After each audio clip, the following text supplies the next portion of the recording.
The following is a Goulash Media production. goulashmedia.net. Welcome to the System is Down.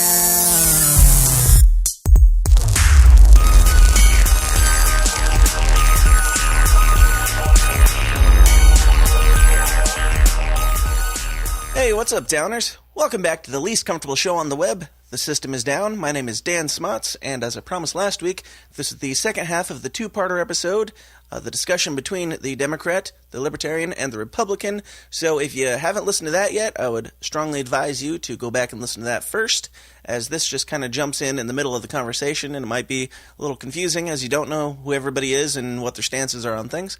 But I think this one is an even more entertaining bit of the discussion, way more entertaining and a little edgy at times, but we tackled a whole bunch of topics, and we might even step on a few toes with this one. So if you're triggered easily, here's your warning.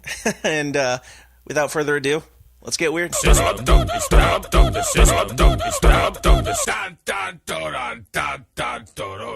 Well, healthcare is a very boring topic, so I don't want to linger here.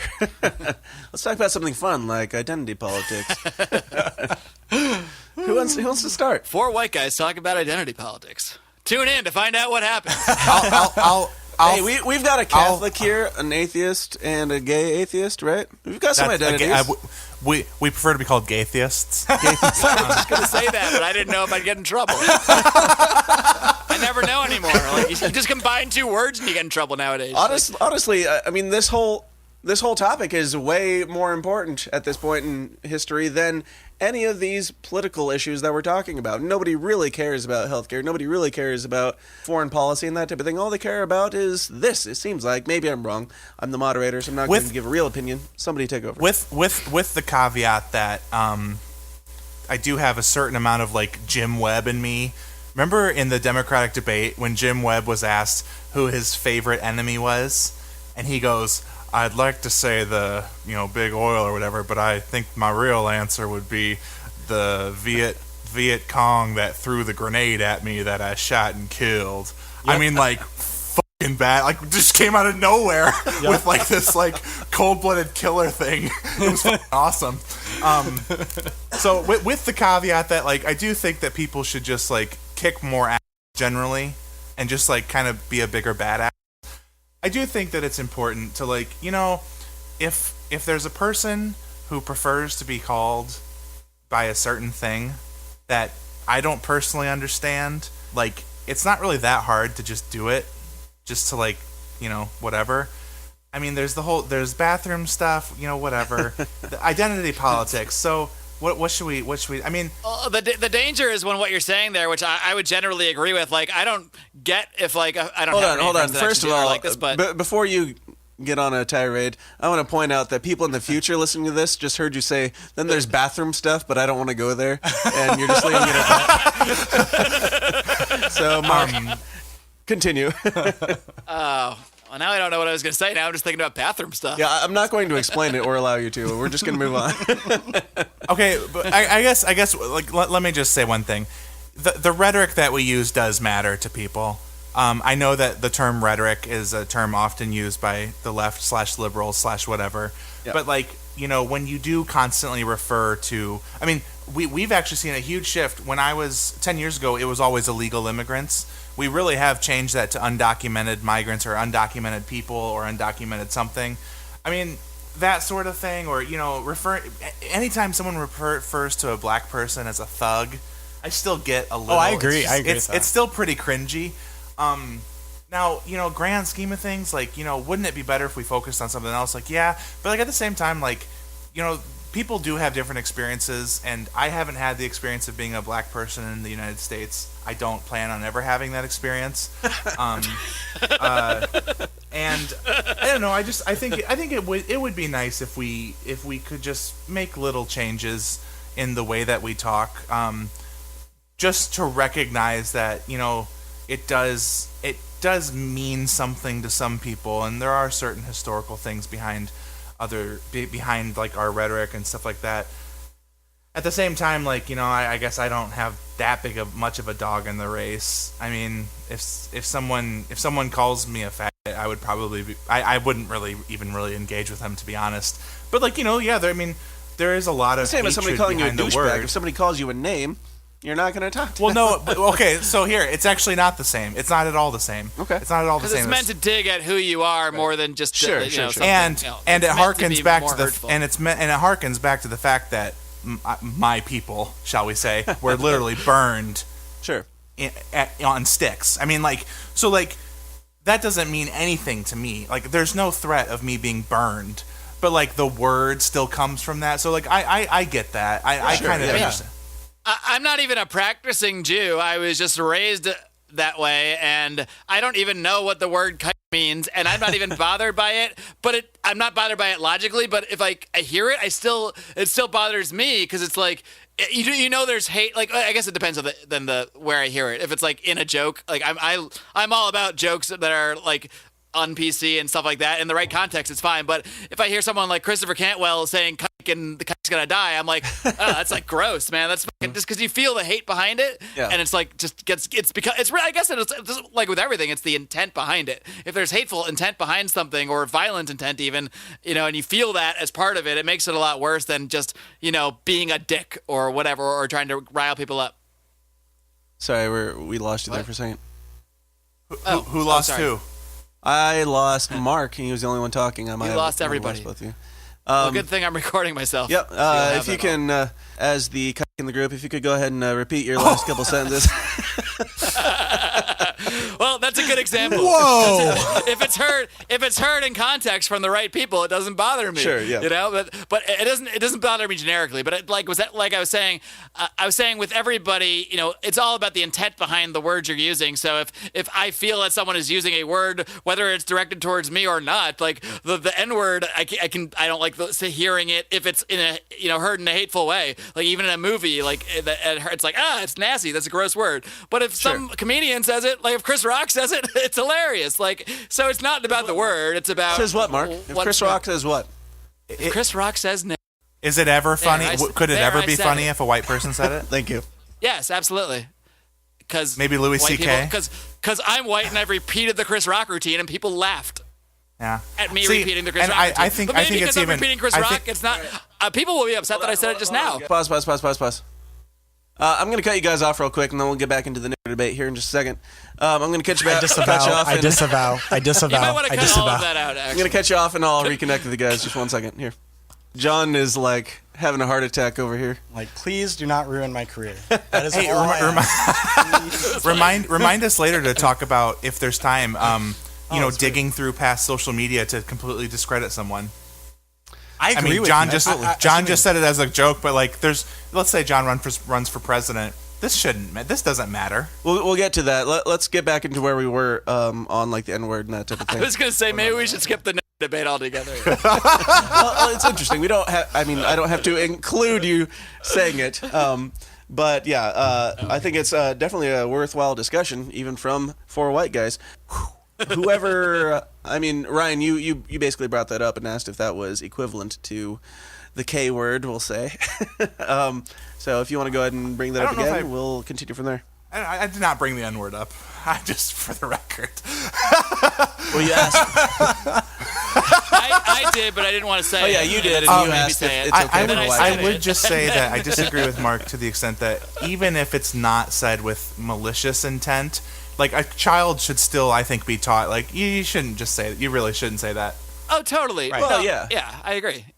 Yeah, I don't mean to say, like, all right, I'm saying how it bothers me. And then there's a different subject of, like, understanding it's going to hurt other people, and maybe you shouldn't use it ever for that reason. Like, when I was a kid, actually, I remember there was this, I guess I had heard the word somewhere.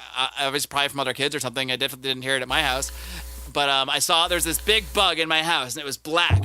And I yelled, "That's a bug." I didn't know I know it sounds ridiculous. I didn't know any better. I didn't even know it was bad. Like, I honestly, to me, for whatever age I was, I only just had heard someone refer to someone black that way, and I just thought that was like the same as the word black. Like, I don't know. I'm like 8. Like, I don't know. My dad heard me say that and pulled me aside and said, like, "Mark, you never say that word. It's very offensive to people, especially, like, people of color," and, like, gave me a whole speech about it and sat me down. Clearly it didn't work. From that point onward, now I'm saying, no, it did. It worked great.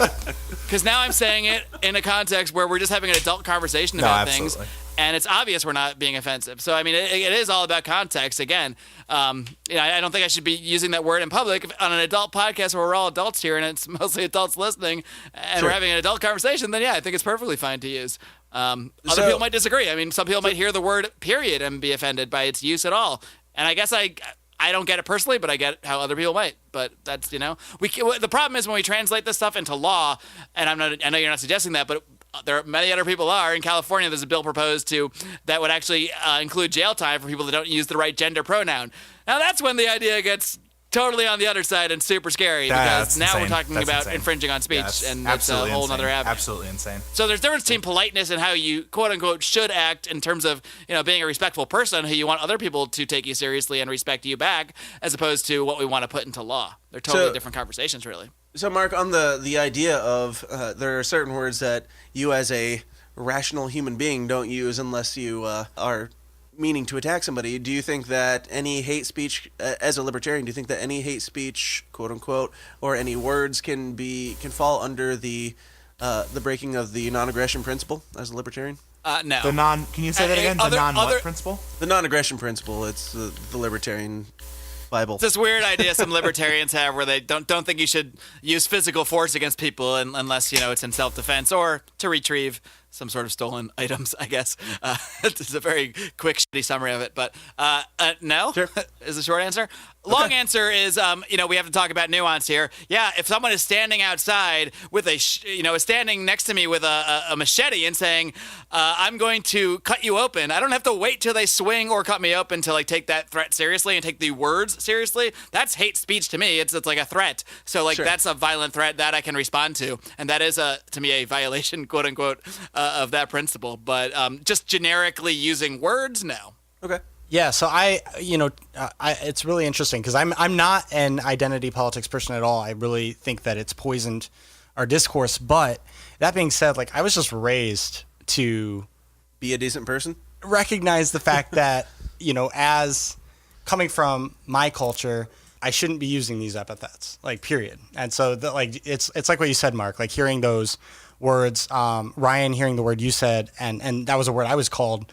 And you probably too, Dan. Yeah, repeatedly. We were probably called it for hanging out together in school. It's just that's just not how you treat a person. And we can talk again. I think that when you're talking about getting the force of law involved in some of these things, it scares me a little bit because I do think this is still America. But dude, I just think that if someone's using these words, especially to inflict harm on someone, they're just the worst kind of people, and shouldn't happen. There's also a certain amount of personal satisfaction when you see a little bit of street justice, someone talking a lot of shit and then they get punched in the face, Richard Spencer.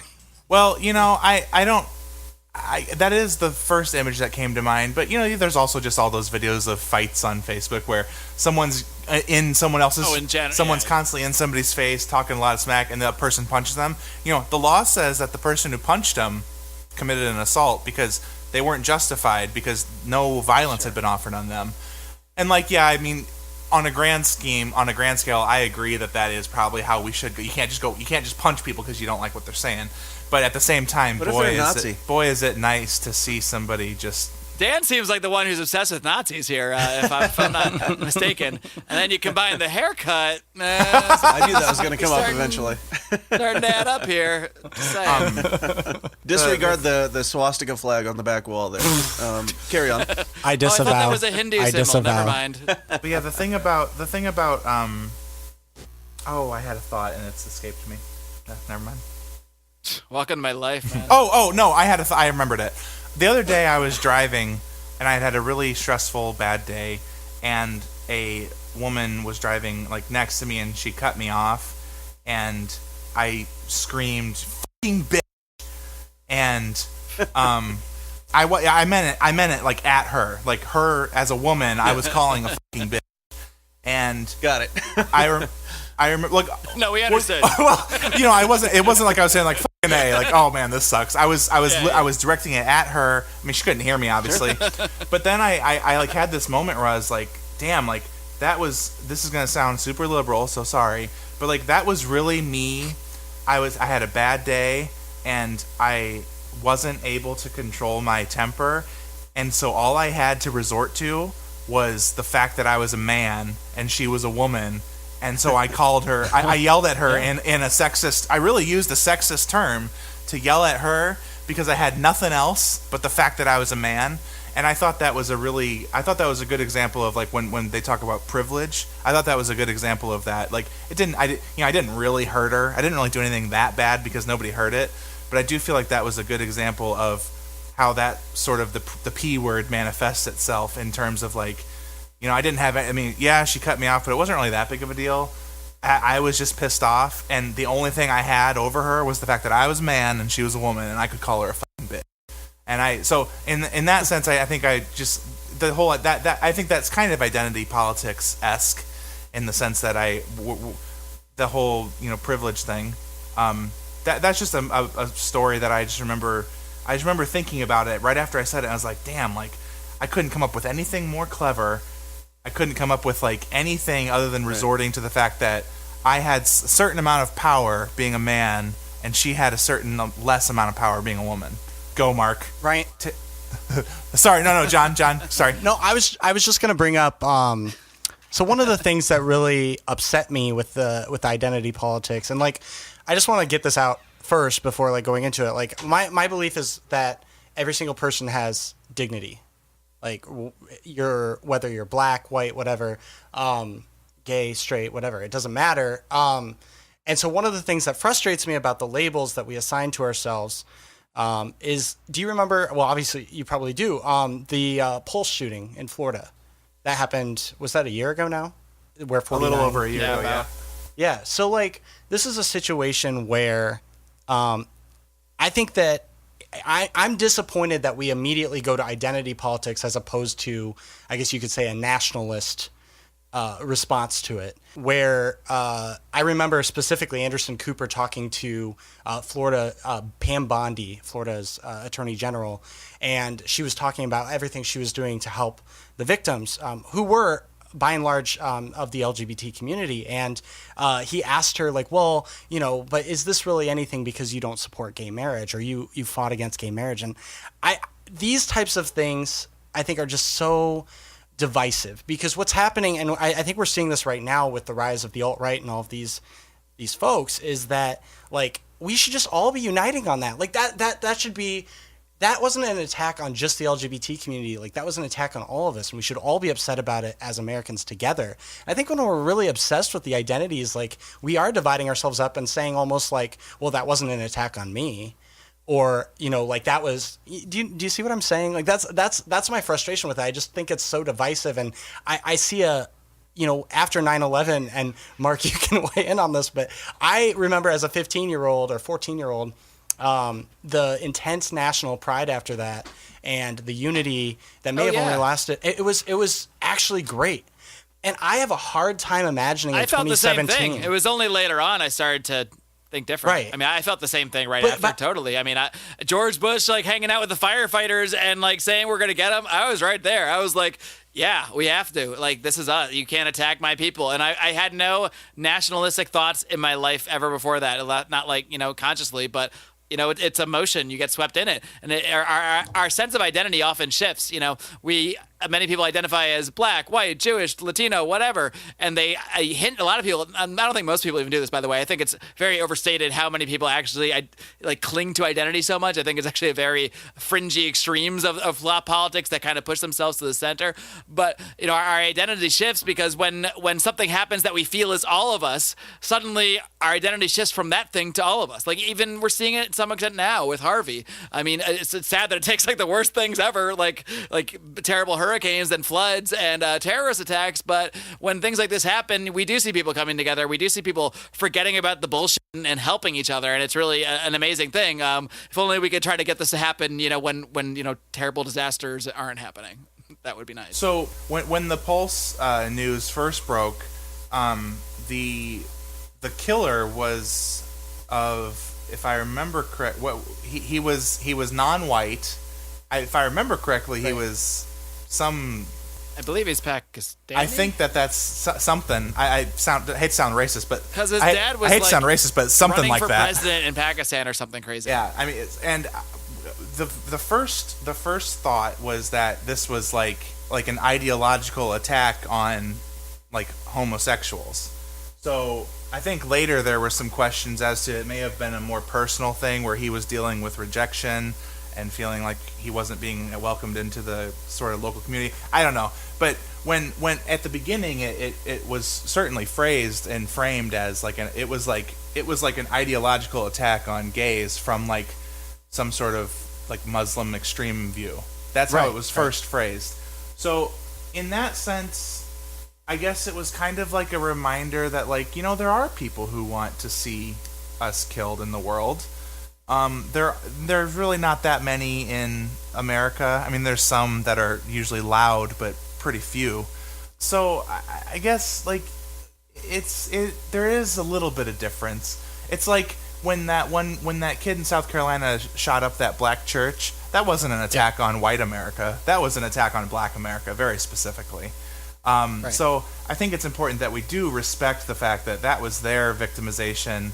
And like it feels a little weird to come swooping in and being like, oh, I am hurting right with you. Because it's like, well, I'm not really hurting the same way that they're hurting, in the sense of like that racist attack in that church. I don't know. Maybe I'm full of shit, but I honestly think I'm equally like upset whenever I see people killed needlessly. I mean. I don't think we should be. Yeah, obviously, I guess if it's portrayed and seen, and rightfully in that case, I think seen as racially motivated, then obviously people of that race are probably going to feel, I guess, a deeper sense of fright. Maybe that there's people that they have that kind of hatred in them in the world. So I don't want to say it shouldn't affect someone of a different color differently than me, but at the same time, I really think we should be trying to at least push towards a place where we're seeing all humans as humans. And I know it's very much ingrained in us to see each other as by our skin color, because tens of thousands of years ago or whatever, whenever you think humans were in a tribal mode, somebody that looked different actually was a threat. That actually meant they were literally from a different tribe that might try to violently attack you because we're fighting over, very scarce resources. Whereas now, so these elements are always going to be in us. But I don't know.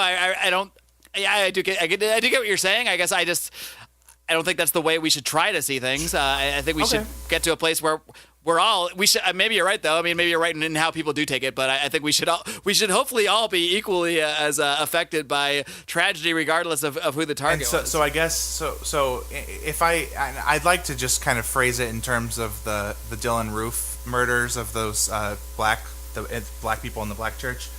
So let's say that a local congressperson who was supporting some sort of voter ID law, which appeared to disproportionately affect black populations or poorer black populations.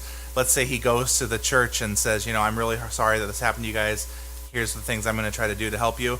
I think the question posed at him, well, I mean, now you're sorry that we got killed, but 2 months ago you were supporting legislation that was going to limit our voice in the polls. I mean, I understand that it is a moment where we could seize the opportunity to come together and be together, but at the same, it's also a moment to recognize that political side of things, whether gays can get married, whether we need to redistrict some voting zones, whether we need voter ID laws, maybe that is a symptom of the same sort of bigger thing that produced Dylan Roof. Now, I'm coming awfully close to calling. I'm coming awfully close to calling Congress people who support these sorts of legislation racist. And I think that that's what a lot of liberals are trying to do as they're trying to redefine like white supremacy and racism. I mean, we could at least consider: are they both symptoms of the same thing? Maybe. No. I mean, I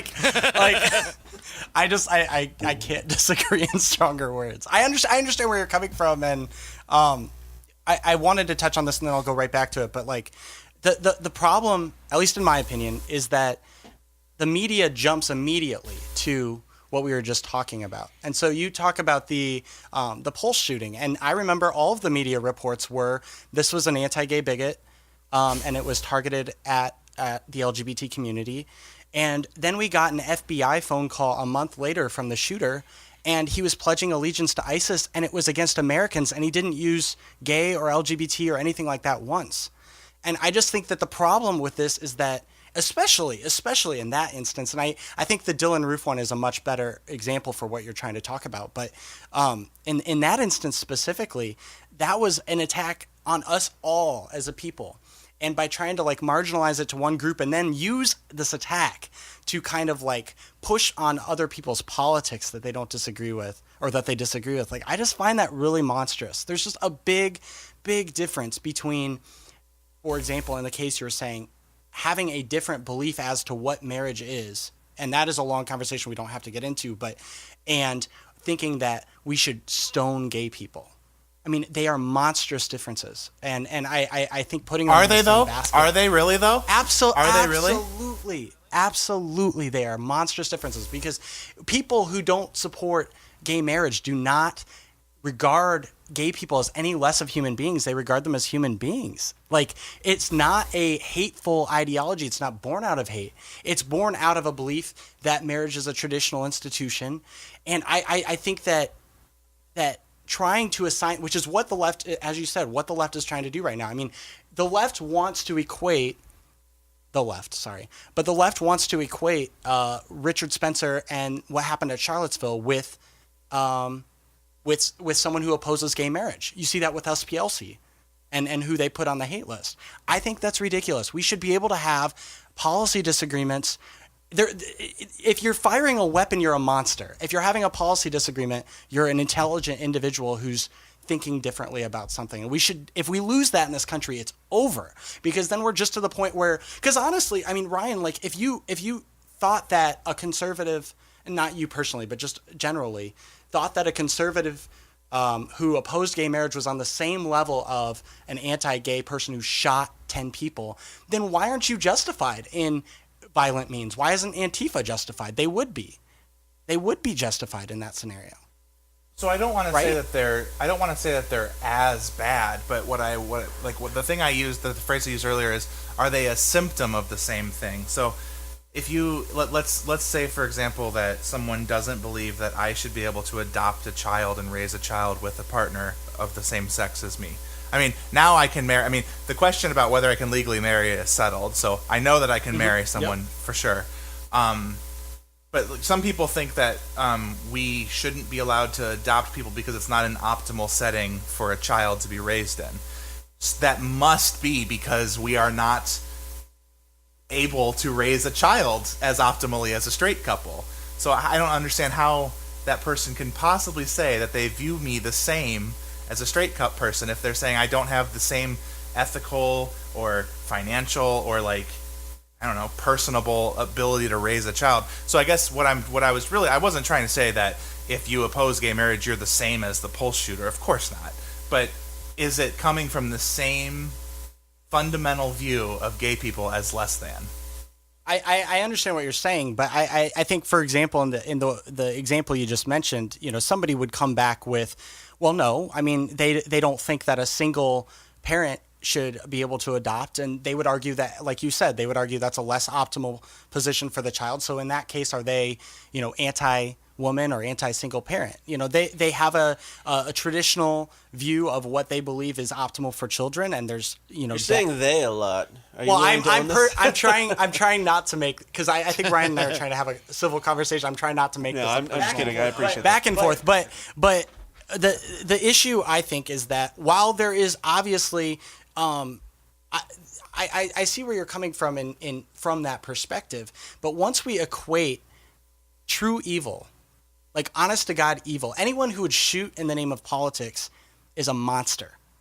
And once we're equating that to people who just disagree, even in the case, and you make a compelling case, but should I then, if I don't get, liberals want to take away my right to own arms, and they want to take, I guess I just don't see, my disagreement with them on a policy position as the same or even close to the same. But I get where you're coming from. I don't want to totally discard it. It's just, I disagree.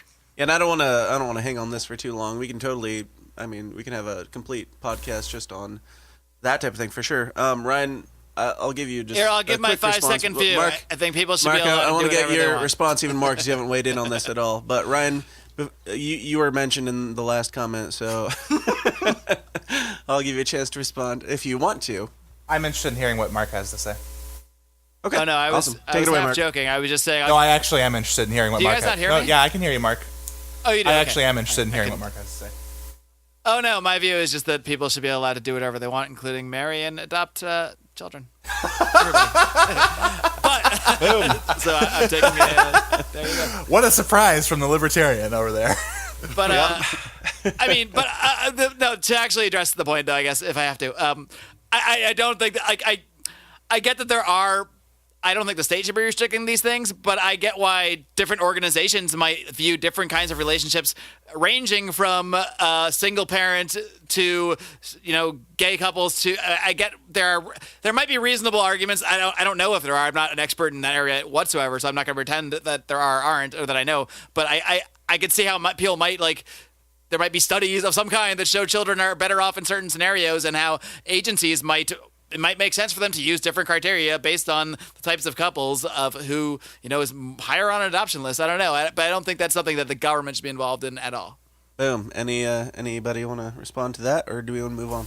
I'll just say that I didn't take anything personally from John, and I don't view him as anything less of like a nice guy than I did when I first started talking to him at the beginning. Awesome. Same. Love because we're adults and can handle these sorts of things. That's right. We need to do more of this. This is important. You guys are the best. And we could talk forever. Mark, do you need to go soon or not? I'm good for a bit more. Okay. Hey, Dan Smots here. I'm taking a second to interrupt myself talking to talk about myself because, I don't get paid a penny for the hours and hours that I put into creating this show for you guys in your greedy little ears, and I've got a family to feed. To make that happen, I run my own media business called Goulash Media. If you have a need in anything from video production to graphic design to audio production and beyond, you can get it all for a painfully fair price at Goulash Media. In video, I do weddings, music videos, commercials, pageants, plays, etc., etc., etc. For design, I do photo editing, album art, logos, branding, business cards, merchandise, you name it. For audio, I do engineering, production, editing, jingles, and, well, podcasts. So if you've got a media need of any kind, or if you'd just like to give a little something back and help keep my children fed, check out all the endless options at my website, goulashmedia.net. That's goulash, Goulash, media.net, where we cater to the little guy with the big vision. Okay. Ryan, you brought up something earlier, and you brought up the social media thing, and I was interested in your take on that because I think that's something as young people like we're all going to run into, right? Like anyone who runs for office from our generation is going to have the inevitable. You're in the Quad Cities, right? Yes, I am. There was a candidate who ran for a city position in Rock Island named Jon Schweppe, and I went to college with him, and I remember this huge ordeal because his opponent unearthed Facebook posts from when he was a freshman in college talking about smoking weed, and he used the N-word with the A on the end, and like everyone just freaked out, and I'm just like, man, like, is this the future? Like, is every stupid 17-year-old who sends out a Snapchat like going to be not able to run for office? Yes, I am so glad that I did not have Facebook when I was 15. I know all the stupid shit that I thought and the stupid shit that I said out loud. I didn't mean most of it, I'm sure, and me looking back on it now, I would be very embarrassed if somebody was able to dig that up. Is that a problem with our future? The fact that any stupid thing that you say as a child is going to follow you for the rest of your life until Facebook gets destroyed or whatever. Is that a social issue? There's kids that are like born with Facebook profiles now. Like they don't even have a choice. Their parents just make one and start posting everything they do. They're posting from the uterus. There's ultrasounds will be their first profile picture. No, but sure, I have friends who have made a Facebook profile from their day of birth. Okay, I don't care about homosexual parents. I care about parents that would give their kids Facebook statuses from the minute they're born. Those people should not be allowed to be parents, in my opinion. 100%. I think even Mark would agree that the government should be able to regulate that. Well, we've got to have some laws, right? I will say... Even I can be reasonable. I will say that I wake up every morning and I go on Facebook and go to the On This Day function and delete about 75% of the things. So Facebook has this function called On This Day. They still got it. Where you can access it every day, and it shows you everything you've posted on this specific day from years past. And I go through and I delete literally 75% of everything I've ever posted. Not because it's offensive. That's like 4 or 6 years ago. Oh, it's back to 2007. It's 10. We're going back 10 years for me. Right. Now imagine if you had one of those as a 7-year-old. The stuff that you'd look back on now. So, I mean, obviously the internet is, a modern miracle. Thank you, Al Gore. It gives people a voice, which can be really it can be really annoying when people have voices and think that they have audiences who care. But also, I mean, I don't know. What are you trying to say? Yeah, podcasts. So I it's probably really helpful to go through and have those moments where you think you're being super edgy and like philosophical as a 17-year-old, and you're like throwing these ideas out there, and like it takes a certain amount of like just ego to do that, I guess. But damn, like I think it'll be both worse for our generation, but also better, because so much of us are going to be like, yeah, that doesn't really matter. So sure. There's going to be a lot more dirt, but I think there's going to be a lot more people in the electorate that are just like, yeah, we know, it's not a big deal, whatever. Mark, you and I are both recording our whole history in audio format and putting it out to the world. You have any concerns about that for your future? I mean, yeah, actually a little bit, because, well, yeah, I mean, I do actually work for a company now that is well known. So, yeah, when I think about it, yeah, I do think that it's the way society is going, it could be a point where political speech, which is most of what I do publicly, usually I'm not tossing the N-word around. Not that I tossed it around. I think I used it in very proper context. I wasn't just lobbing it to like a grenade. That's a controversy in itself. But yeah, I mean, sure. Anytime you say or do anything publicly, you risk a consequence, and a consequence could be from an employer not liking that statement associated with them. So it's always a risk. And now it's so much easier to do things in public and say things publicly, so the risk is greater. And we've seen that consequence very recently, even from people attending rallies and protests and that sort of thing. And I'm not even saying it's not justified. I mean, if you're an employer and you have a public image, maybe you don't want and you have a public face of your company that says something stupid or that you don't want associated with your company, maybe it makes sense to fire them. But, we're certainly, as a society, we're providing a lot more opportunities for us to stick our foot in our mouths. And that's there's going to be a risk associated with that. Absolutely. Now you have me rethinking everything I've ever said on a podcast. I'm like, shit, I never thought about that till right now. I gotta go scrub through about 3,000 hours of archives. So be right back. From the lawyer's perspective, I maybe I was just already thinking about this a little bit more, but I had a client who was having some outbursts on the record during a hearing once. Before it was early on in the criminal process, and he kept saying things about his case on the record, and I finally had to look at him. I told him to shut up a couple times, and I finally said, "Your Honor, may I have a moment?" And I said, "Shut the fuck up. Everything you're saying right now is going to get used to come fuck you later." And in the legal system, that's the sort of shit that happens when they say anything you say can and will be used against you. They literally mean like the officer's going to come in here and testify as to exactly what you're saying right now, and the prosecutor's going to try to use it against you. Now, does Google really need to fire? I mean, it's unfortunate that we have such a huge presence of people who are calling, small businesses saying, your employee said this about women at a meeting.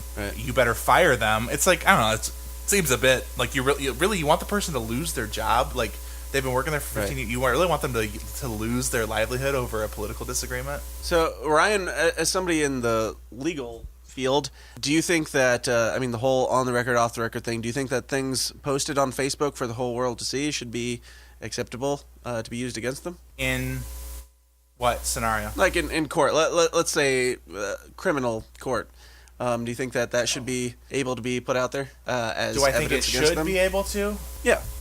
I mean, literally anything a defendant says can be brought in. There's an exception to the hearsay rule that says that if you say it as a defendant, they can use it against you. I've used Facebook against witnesses I've used Facebook against other sides in family law cases. It's a treasure trove of. I mean, it's sure. Yeah. Should it?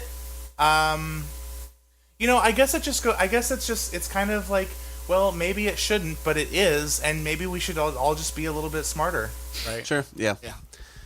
Yeah. Don't be on Facebook. That's the only way. Don't do anything on Facebook you wouldn't want your mother to see. That's what I say, even though I don't accept my mom's friend request, but that's a different story.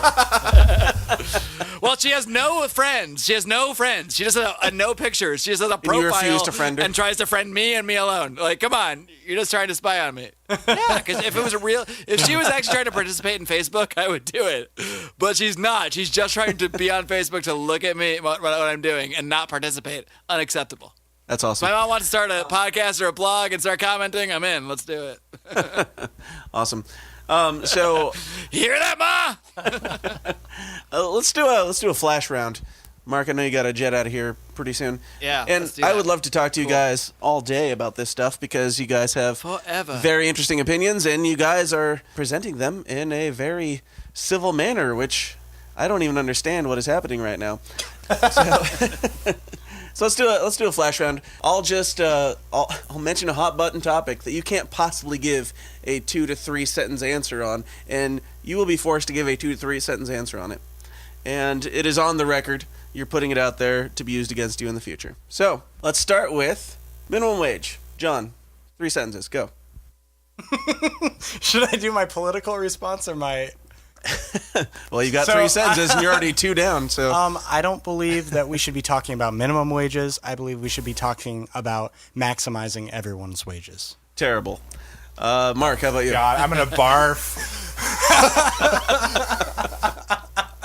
What's funny is John actually mentioned that before either of you guys were on this discussion, and he mentioned it as what guy that you were helping. Yeah, we used it. We used that on a well because it's it is a tough issue. I mean, 60%, something like 65% of Americans support raising the minimum wage. They always do. And the discussion as to whether the economics of it are good. I'm sorry, I'm going over 3 sentences. You're at about 5 or 6. But it's a tough topic. Yeah, and I'm totally joking. If you guys want to talk for a little bit about some things, that's fine. But I don't want to get into a big back and forth on any of these things because we got to wrap it up. I like the concept of flash round. I think that it helps me be honest with myself really well. Sure. So, John, your non-political stance, and by non-political I mean your non-canned stance. I think it's fine where it is. All right, Ryan, take it away. I am a Bernie bro in the sense that if you're willing to put 40 hours in, you should be able to live. That was 1 sentence. You got 2 more. From, no arguments. You got 2 more sentences, Ryan. You don't have to use more than 1 sentence. Yeah, no. If you're willing to put 40 hours in a week, then you shouldn't be in poverty, in statistical poverty. Okay. So internships should be illegal. Unpaid internships should be illegal. Probably. Okay, at least you're consistent. Yeah. A lot of people aren't consistent on it. It's an absolute violation of free association, and it's not. No. I'm laughing because this flash round it's brilliant. I actually really like the flash round. That's totally worth it. We're totally taking a totally different approach. That is hilarious. Yep. I think it's an absolute. The only thing I can do is restrict voluntary associations between people. I do have a suggestions for where the minimum wage should be. It should be at 0. Boom. All right. First round goes to Mark. Just because I'm going to agree with him on everything. No. I'm feeling pretty good about the flash round scoring, guys. No, I enjoy Key that. phrases Dan will like. Insert. Yes. I want all of your opinions. I'm not just being a douchebag here. Not intentionally. But I will win the rounds. to be clear this on is that. a non-point system. All right. Wage gap. Ryan, start. If it's real, then it's bad. Okay. John? Yeah, actual discrimination, like in a case-by-case basis, I think is awful and should be illegal. But generally, I think the wage gap is more a issue of demand and supply rather than a discrimination thing. Awesome. I think you have 1 more sentence. Yeah. The end. The end. All right. Mark, how about you? Unless we think all humans are robots that are built exactly the same way, it makes absolute sense that all humans are going to make different decisions in life, in career, and all of the various factors that go into the amount of money that you end up making. And a lot of that, and that's mostly due to human choice. I'm glad that we live in a society where that is due to mostly to human choice. So, yeah. That's I think the gender wage gap is largely nonsense. If there is actual discrimination, I won't even concede if there is actual discrimination, yada, yada, yada, because it doesn't even make sense. Like, okay, so which one am I going to believe? Are capitalists evil and want to profit overall, or are they costing themselves money by choosing a man over a woman? Like that. So which one is it? It doesn't make sense. I don't think it makes any sense at all. There may be people that like to hire men over women, but at the end of the day, they're only costing themselves. You know, they're running their business poorly. So let them suffer by making poor decisions. I've actually never heard that perspective, and I really like that last part that you said, where you're actually like, well, it's actually bad. It's actually a bad idea for the business. If you're looking at anything other than who's the best person for that job, then it is bad for your business. So yeah, thank you. I'll be completely honest with you. Pretty much all of you gave the same answer. That was surprisingly close in perspective, actually. Yeah. Yeah. If it's real and unjustified, it's bad. So I'm still ahead. All right. Next one. Here we go. Black Lives Matter. First white guy, Mark. Go ahead. Why am I the first white guy? Because I was born first? I'm just saying we're all white, and I've let you have the last say every time. I get it. Go ahead. I definitely don't want to make the response all lives matter, because that's like the synapse response. And to the extent that Black Lives Matter is about injustice against black people, 100% in favor of it. If you go to the Black Lives Matter website, it's about a lot more than that. So I can't support that movement overall. But to the extent that there are people who are specifically concerned about rights violations and civil rights violations, I'm fully on board with that aspect of it. But there is obviously more to many aspects of that movement than that. So, cool. I'm not going to give a blanket hey-oh to it. Sure. John, how about you? I mean, when you're talking about certain cases that are completely inexcusable, the Eric Garner case, Philando Castile, I mean, these are situations where I think we need to be talking about, and this kind of goes back to what we were talking about earlier. I just don't think the identity politics aspect of it is as helpful. Obviously, there is a awful discrepancy, and I think you'd be crazy to not say that, between how white people are treated and how black people are treated in these situations with law enforcement. But it's more important to talk about the actual issue of, is law enforcement how are they treating the people they're arresting? Are they given too much power? Should they be arresting you, or should they be pulling you over for seatbelt violations, which is utter bullshit?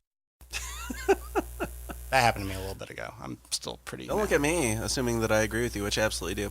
So is that your final statement? Yes. Seatbelt violations are Guys, bullshit? I had a lot of Americas.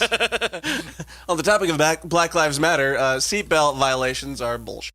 I think they're with me on that, though, right? On that last? I'd have to check the website. Yes, they would be. It's plank number 42. Yes, they would be with you to the extent that pretextual stops that target minorities are bad. Yes. Agree on pretextual stops that target humans are bad, but I agree if they're that's what I was going to say. If they're extra targeted toward minorities, also more bad. I mean, yeah. No victim, no crime. All right. Can I go on a tangent for a second? Can I have it? I don't think you actually got one. Sorry. Hey, man. As long as you don't care, you're the one who has to leave earlier than everybody else. So go ahead. I think it's important, because really the problem with the the pulling people over leading to violence thing. Why are our traffic police the same people that run around with guns shooting people? Why are those the same even division of anything? The peaceful people that are supposed to just say, "Hey, sorry, sir, your taillight's out. Be safe on your way home." That should not be the same guy. That should not be the same guy that is the shoot. Only old-timey cops. Be a different guy. That to me, that sounds like Mark wants to hire more police officers, have more people on the government payroll. Oh, snap. Mark, one of my best friends is a major for Charlotte in North Carolina, Charlotte Police, and I'm going to ask him what your proposal. I'm going to run that by him and see what he says. Okay. Don't send him the whole show, though, because there's that whole N-word part. Sure, absolutely. Just that one clip. You asked me to cut it out, and then you kept bringing it up. So you have to cut out every time I bring it up. No. Okay, Ryan, Black Lives Matter. This has gone way off the rails. My response is the statement Black Lives Matter is true, and the there is a trend, or there is historical and current evidence that black people are treated differently by our system than white people. Period. And I agree with that. However, I just want to make that clear if it wasn't in my statement. However, it is true. Saying the phrase, the sentence "Black Lives Matter" should not take away the suffering of people of other races who have been harmed by the police or by the institutions themselves. I approve of that whole statement. Absolutely. So, feminism. Go. Who wants to start? 4 white guys talking about feminism. Yeah. To the extent that feminism is about equal rights for all genders, 100% agreement. To the extent that feminism is about women having greater rights than men, I would be against it. End of statement. Sure. My response is I enjoy seeing women succeed in areas that historically have been male dominated. I know this is a flash run, but curious for you to expand on that just slightly. Enjoy it as in them being the underdogs defying the standard, or enjoy it because you like to see males suffer? I enjoy it sexually.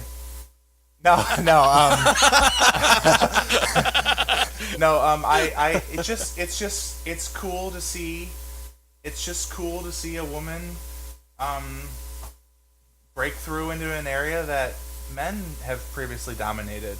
It's cool to see. It's cool to see women succeed in places where, like, our kind of background picture is, when you think of a children's book, you think of the word firefighter, you're probably gonna think of a male. It's just cool to see a woman kick ass in a job. It's just sure. When there was a female contestant on the American Ninja Warrior, and I just remember when she did really good, it felt extra special. When Sigourney Weaver killed those aliens, like, that was amazing. So you would say more from like an underdog stance. Just the odds are stacked against you. It's awesome that you kicked ass anyway. I guess. I don't know. I have a lot of female friends, and I think I like women better than men generally. From the gay guy? Just kidding. Well, as friends. I'm just kidding. I love you, Ryan. I don't know. Yeah, I don't know. No, that's totally fine. I was raised by my mom and my grandma and my grandpa, so I don't know. Maybe having a single mom. Your mom's awesome, by the way. Oh, thanks. Tell her I said hi. John, take it away. I think that rights for everybody are really good. When it crosses into abortion, I think it gets kind of ridiculous. That's where I probably have the biggest disagreement with so-called feminists. All right, next topic, abortion. John, take it away. Oh, God. I was literally going to say, please don't say abortion next now. How could I not? That's not even on the list, but go ahead. I know, you really had no choice at that point. The baby's alive, and I think that living people shouldn't be killed, and I think they have rights. All right. That's where I end it. Ryan? I disagree with the notion that it is just a lump of cells. I also disagree with the notion that it is an entire human life until some point. Are you established on what that point is for you? Probably survivability outside the womb, because that's probably the best thing we can come up with. So would you support the pain-capable bill, Ryan? The 20-week bill? Do you know about it? Presumably that's the bill that says that once the child can feel pain, it now has human rights? At 20 weeks. Yeah. So it's 20 weeks, and then it has the exceptions. More importantly, I know a lot of 15-year-olds that could not survive outside the womb on their own, so just throwing that out there. I really don't know, to be honest. I don't know. No, that's okay. That's okay. Not even just in response to you, John. In response to the topic, I really don't know. It takes. You first have to decide at what point in time a fetus gets rights, and then you have to decide at what point in time do those fetuses' rights overcome the woman's rights, and then at another point, it's just like how is this going to work? I mean, I don't have an opinion. I haven't formed an opinion, honestly. My favorite answer in any political discussion is always, I don't know, because these are big freaking deals. I'll let you finish, but let's get to Mark here in just a second. Go ahead. All right, the only thing I was going to say is that what I usually say to people is it seems worse to kick a pregnant woman down a flight of stairs as opposed to just kicking a non-pregnant woman down a flight of stairs. It just seems worse. And there must be a reason that it seems worse. That's always a funny discussion because you're assuming that kicking a woman down a flight of stairs is going to happen regardless. It's a binary choice. On one side, we're only debating whether we're putting a baby in her first. On one side, it's reasonably acceptable. On the other side, it's not. But no, I totally agree with you, Ryan. Actually, I think that also is a testament to how I use feeling to try to figure stuff out. It really just feels worse to do that, and I just can't escape that. Mark? Well, yeah, I try not to figure out things through feelings, but it is the human reaction, and I don't disagree with that human reaction. Like it's totally some things just feel worse, and there probably is like an innate reason. Like we want to protect life in general. That's as humans is what we do with our children. So yeah, we're gonna see a pregnant woman. Well, I don't know where we're seeing this first of all, but it's the Quad Cities. It's the Quad Cities, man. It does make it feel worse for sure. And I honestly, in all seriousness, think it's the most difficult political issue, period. It's the most difficult issue politically. I don't know. I don't even want to say especially for libertarians, just for like humans to figure out. Because to me, there are two legitimate, I agree like with Ryan. I hate when people say it's just a clump of cells. Like that's not even having an adult conversation about it. It's not recognizing what that clump of cells is growing into and what it obviously is. Like, come on. At the same time, so I agree that there is has to be some level of rights there at some point. But there are two sets of rights here, and the other rights is the woman's. And as far as I've been able to rectify, that body is her right to do what she will with. At the same time, that doesn't mean you can kill necessarily. Like, okay, so she doesn't. I'm having trouble because it's difficult, you know. I've never been able to rectify a definitive answer on this but I've kind of come to a similar point Ryan has in a way that survive in our current system. I mean, if a child can survive out of the womb and you take it out of the womb and end that life, you've actually ended a life that could continue to live. So to me, that's where it's at least clear, that should be illegal. That is actually murder now. Sure. Before that point, I can't say that I can use the force of government to force a woman to keep something growing inside her. And I can't I have a problem saying that as well. And both of those things are a major problem for me. You're about 30 sentences over your necessarily quota, rectify so I'm going to have to cut you off. I know. And I'll go 3,000 more because I'll never come to a definitive conclusion on it. But I think anyone that tries to act like it's not a nuanced or difficult issue is not even trying to do it justice. So pro-life, pro-choice, those terms just need to go away because it's not an adult conversation. Yeah, and once again, I don't know is the best answer you can possibly have, in my opinion. So, I win that one then, too. I don't know. All right. Well, I'll give it to Mark. How about Antifa? Mark, go.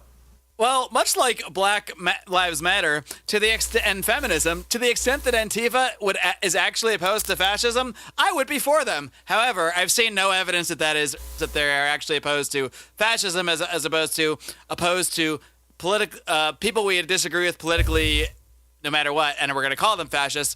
And I've only seen them as a violent organization. And much like Black Lives Matter, if you look at any of their websites, it's full of a lot of socialist and communist political points as well. So clearly there is more than an anti-fascist aspect to it. And as far as I know them, I've only seen them show up to events and be violent. So I would say, to what I know of them to this day, I would oppose them. If they were actually an organization that was truly opposed to the concept of fascism, I would be a member.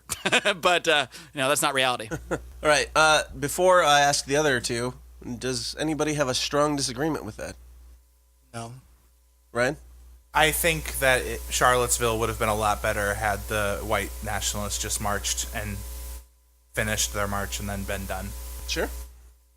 We wouldn't even be talking about them. Yeah. All right. Other than that, I agree with Mark. Awesome. So another point. I just think no, I'll stop. I'll stop at the points. I don't political violence is what will lead to the destruction of this country. I really believe that. And so as long as we're tolerating it even on either side, on both sides. But really, I just think that we have to condemn it. We have to condemn it aggressively. If we can't have a discussion like this and we have to start shooting each other, America's not going to last very long. Absolutely. I'm not going to ask what your thoughts are on whether or not this should happen. I'm going to ask you what the percentage likelihood is of this wall ever being built. John, go. Just a percentage. This could be a one-number answer. I think it'll be a lot shorter than people expected because there's about a 50-mile stretch where it's actually an issue. So I would say 50%. So wall, yes. Length, probably not.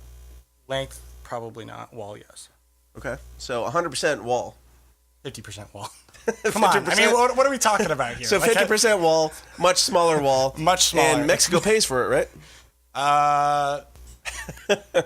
Maybe in a way via like trade changes, but not like an actual payment. Like you're going to pay, not like you're going to pay us money. Like you're going to pay via tariffs or whatever. You'll pay for this.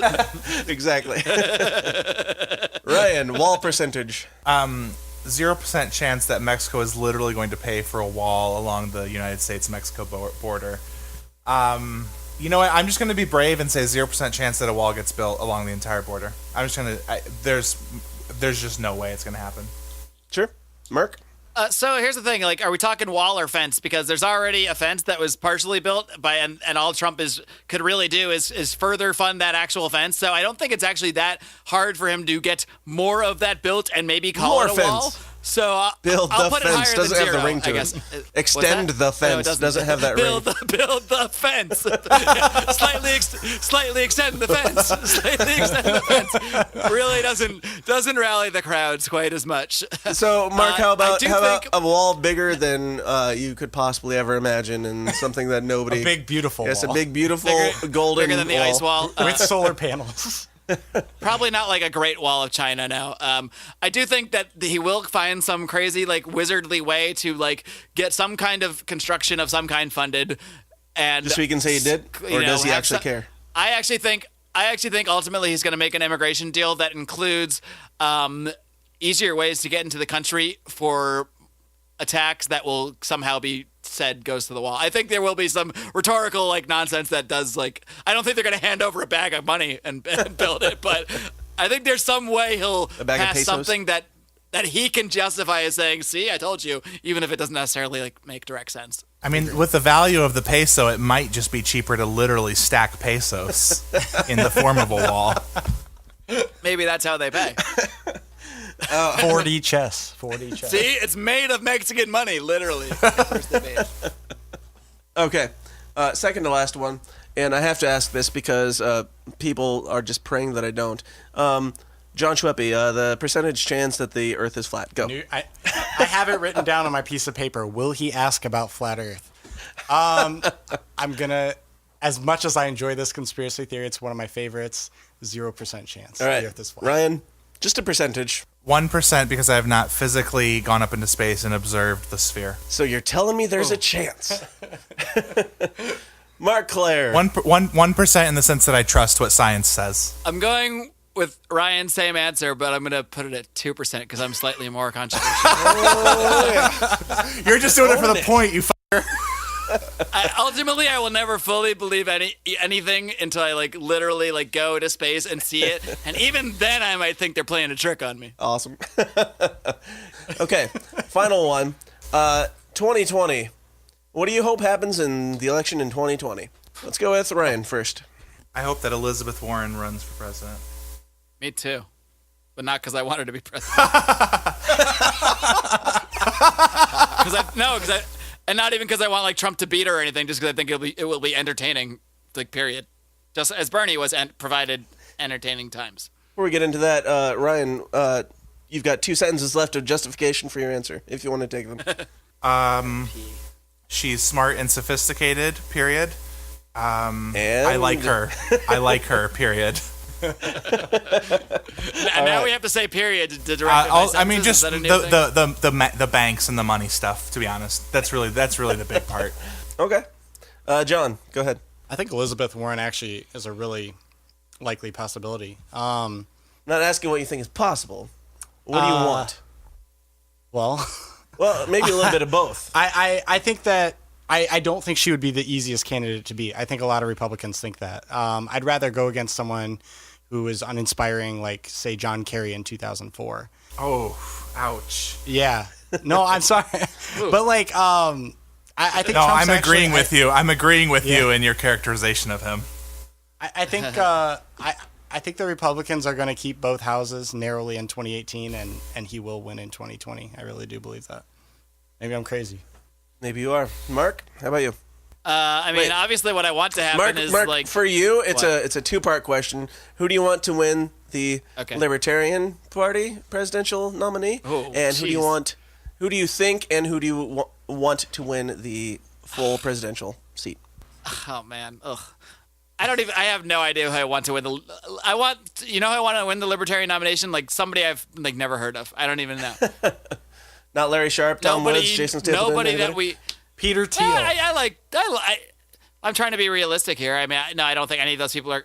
Larry Sharpe will probably. I mean, I guess I do like Larry Sharpe. I don't think he would get more than 4% of the vote, or I don't think he would do any better than Gary Johnson did. I don't say that to be against him. I just say that because he's not going to be in a debate, and it's going to be the same thing again. It's going to be they're going to marginalize any third parties as they always do, and the other two parties get supported literally by taxpayer money for their conventions and the entire electoral process along the way. So But if we're talking about what I hope happens, I hope some amazing libertarian that I've never heard of sweeps through the Libertarian Party nomination, gets into the debates, and becomes president. That'd be sweet. But that's not going to happen. So most realistic, idealistic nominee for president for you. Realistic being the key point. Well, if Trump wasn't president, I would still say Rand Paul could be a viable candidate, or like just somebody like Justin Amash, but neither of them are going to primary Donald Trump, so none of that's realistic. Sure. Anybody that has dreams of these things are just deluding themselves. So I don't see a realistic I don't see a realistic opposition to Trump, to be honest with you,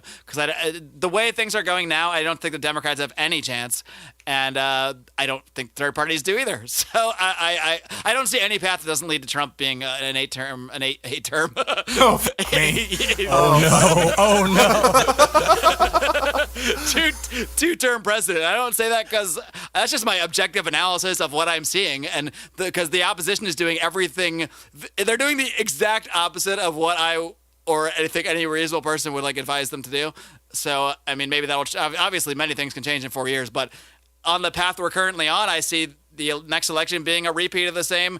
This guy's a misogynist. This guy's crazy. Social, identity politics, and Democrats lose again, and third parties do nothing. Now, hopefully, I hope that's all. None of that's true. I hope, America comes to its senses and stops voting for either of the two corporately propped up parties at all. But that's not. I do want to say, I think one of the interesting things about Elizabeth Warren is that I think she would actually be able to kind of address the populist economics angle in a way that Hillary refused to.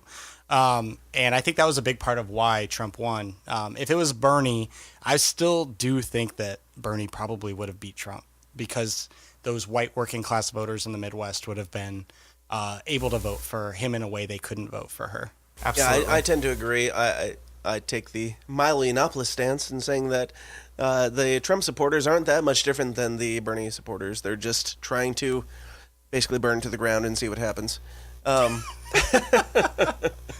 will say that I think that the changes necessary for the Democratic Party to implement will probably take more than 2.5 to 3 years to implement. So I would, if I had to bet money on it. Actually, here's the pessimist in me thinks that we'll probably go to war with North Korea in the next 2 years, and that will carry Trump through his second term easy. What a downer. I hope that's not how it happens. But does that involve nukes? That sounds really terrible. Well, actually, if it involves nukes, it'll be over before it began. So fire and fury like we've never seen. Quick.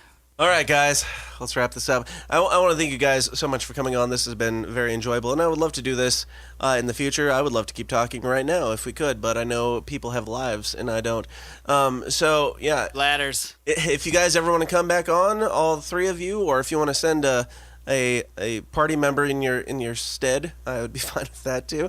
I really enjoy having three guys from three different parties on to discuss things and do. For the record, I don't really represent the Libertarian Party so much as the philosophy. Small L Libertarian.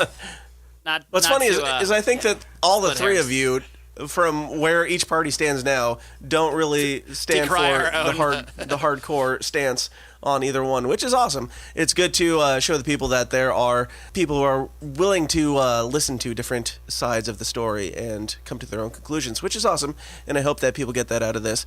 Before we wrap up, I would like to ask each one of you individually if you have anything that you want to plug, anything that you want to, any final statements or anything. If you don't have something to plug, Ryan, we'll start with you. Anything that you've got going on? I'm working a lot. Cool. So, yeah. If you need legal representation in the Quad City area, I'm kidding. No, I started a YouTube channel where I post some gameplays of PlayerUnknown's Battlegrounds, but it's mostly just so I can watch anything. them It doesn't have to be related. My glory. Well, it's a YouTube channel. Squad Gaming. I don't even care enough to tell it. You can't even force a plug out of No, I really don't. I really don't care about it. I mean, it's fun. I would just encourage people to. I would encourage people to try to. I mean, it sounds kind of self-centered, but I really do think that my new method of Facebook dialogue is helpful. Yeah. I really would encourage people to, when they see someone they disagree with, especially when they disagree with them like vehemently, like treat them like they were there in front of you in person. Yeah. I would just encourage people to treat people like you were at a coffee bar with them, and really just try to learn about what they believe, and maybe that will help them be interested in learning about what you believe. Absolutely. John, how about you? So I'm on Twitter. I'm very not as nice. Very partisan. But my Twitter is twitter.com/Jon Schweppe, and then I write at a website called thenationalpulse.com. Other than that, man, it's just trying to wade our way through what is a very crazy time to be alive. Absolutely. Mark, bring it home. Well, as you all know, I do have something to plug. That is the Lions of Liberty podcast, the Libertarian podcast I am the host of. You can find it at lionsofliberty.com. You can follow us at Lions of Liberty on Twitter, facebook.com/Lions of Liberty. You can find us wherever podcasts are, which is iTunes, Stitcher, Google Play, all that stuff. We're on YouTube, all these wonderful things. And if you want to follow me personally... he's got the sales pitch in the bag. I've done this a couple times before. You can follow me personally on Twitter, too. It's Mark. That's Mark with a C, M-A-R-C, the letter D, Claire, C-L-A-I-R, Mark D. Claire, at Mark D. Claire. That's it. Well, thank you guys so much for coming on, and love to do it again. As I said, you guys all have a wonderful evening, and go support your ridiculous parties. Mark, Ryan, John, thank you so much. Thank you. Cool. Hey, thanks for sticking around to the end. I'm glad you weren't too triggered to keep listening. So I think it's really important to be having these discussions between people that we disagree with. I think that is very lacking and very uncommon in today's day and age. And if it is happening out there, certainly nobody is shedding any light on it when it does. The media is only showing these polar opposites and people punching each other in the face and burning buildings down and making us all think that everybody is either one side or the other, and if you're on one side, you have to hate the other side. I think that we have done something good here in proving that that is not necessarily the case. There are people in the middle, there are people in the left and right-wing parties that actually do agree on certain aspects, and there's discussions that need to be had. Even if we disagree, we can do so in a loving and respectful manner, and I think that's awesome, and I didn't vet these people before I had them on. These are just three guys that I knew that they had stances that were more left-leaning, more right-leaning, and more libertarian-leaning. I did not vet them to try and find people that I knew would line up on anything. I didn't know their specific beliefs on things, except for maybe Mark because I listened to his podcast. But yeah, I honestly thought that it would be a little bit more heated than it was. And so I'm pleasantly surprised that these people from different walks of life are people who are willing to listen to other people that they disagree with. I think that's awesome. And I encourage you to do the same. Get out there, talk to somebody you disagree with, and don't call them names, don't yell in their face, don't throw coffee or blood or whatever on them, or whatever the kids are doing these days. Get out there, talk to somebody, find out what they think, and more importantly, why they think what they think. Because most people don't just come to these conclusions irrationally. I don't think anybody comes to the conclusions that they do because they want to destroy America. So there's that, and like I said, I would love to have all three of those guys or any one of them individually on again to talk about some of this stuff more in depth, and just good people, good loving people. It's awesome. So, as always, if you wouldn't mind going to iTunes and subscribing the show and leaving a review for The System Is Down, I would appreciate that so much, and it would help us grow our base here and help encourage me to put a little bit more effort into this content for you, and maybe it'll get better, maybe not, no guarantees. But yeah, do that, and also go to facebook.com/The System Is Down to like and share and follow and all of that, and go follow us on Twitter at the handle TSIDpod. And I would be remiss if I forgot to mention, if you feel like joining in these uncomfortable discussions and you want to talk to myself or the guys on this show or a whole bunch of other people, we've got an open discussion forum where we just chat about all these uncomfortable things and bring up these just weird, crazy topics and stuff and get people's ideas on them. That is all going on in our forum, which you can find by going to tsidpod.com/forum. So, do all of that stuff that I just mentioned, and I'll be back here first thing next week with some more fun for you. Until then, question everything and stay uncomfortable. Thanks. This has been a Goulash Media production. goulashmedia.net. This concludes our broadcast day. Click.